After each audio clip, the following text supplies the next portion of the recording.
যখন মেয়েটি নিজের বাগদত্তাকে ফিয়ান্সে প্রপোজ করার প্রস্তুতি নিচ্ছিল, ঠিক তখনই তার প্রতিদ্বন্দ্বী এক মহিলা তাকে একটি মেসেজ পাঠায়। মেসেজে ছিল তাদের দুজনের বিয়ের ছবি। ছবিটি দেখেই মেয়েটি হতবাক হয়ে যায়। সে বুঝে ফেলে যার সঙ্গে সে বাগদান করেছে সে আসলে আগেই ওই মহিলাকেই বিয়ে করেছে। মেয়েটি সঙ্গে সঙ্গে বাগদত্তাকে প্রশ্ন করে সেই ছবির ব্যাপারে, কিন্তু ঠিক তখনই ফোন বেজে ওঠে। ফোনের অপর প্রান্তে ছিল সেই প্রতিদ্বন্দ্বী যে কাঁদতে কাঁদতে বলছিল সে হাসপাতালে ভর্তি এবং তার স্বামীকে মানে সেই বাগদত্তাকে শেষবারের মতো দেখতে চায়। এই কথা শুনেই লোকটি গাড়ি থামাতে বলে এবং হঠাৎই মেয়েটিকে ধাক্কা মেরে গাড়ি থেকে নামিয়ে দেয়। সেই জায়গাটা ছিল একেবারে নির্জন ও বিপজ্জনক।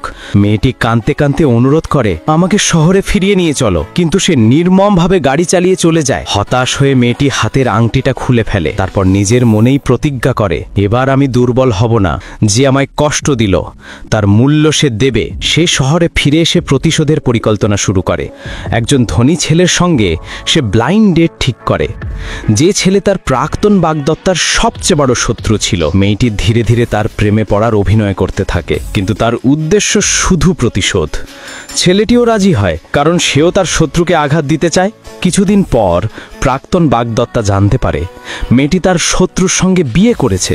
সে ক্ষিপ্ত হয়ে ফোন করে বলে এটা আমাকে ফিরে পাওয়ার নোংরা চাল। মেয়েটি ঠান্ডা গলায় উত্তর দেয় তুমি নিজেকে যতটা বড় ভাবছো ততটা নও। একথা শুনে সে আরো রেগে যায়। আগামীকালই এসে তোমার সব জিনিস নিয়ে যাও আমার বাড়ি থেকে। পরের দিন মেয়েটি সেই ভিলায় যায়, নিজের জিনিসপত্র গোছাতে থাকে। ঠিক তখনই তার প্রতিদ্বন্দ্বী মানে রাইভাল ঘরে ঢোকে এবং নিজের জয় ঘোষণা করে। কিন্তু এখন মেয়েটি পুরো শান্ত, চোখে কোনো আবেগ নেই। সে যখন বেরিয়ে যাচ্ছিল রাইভাল তাকে থামিয়ে বলে তোমার দুঃস্বপ্ন এখন শুরু হবে। তারপর হঠাৎই সে দেয়ালের দিকে ছুটে যায়। মেয়েটি অবাক হয়ে বলে পাগল মহিলা, ওপরে তাকাও। এরপরই শুরু হয় আরো বড় রহস্য।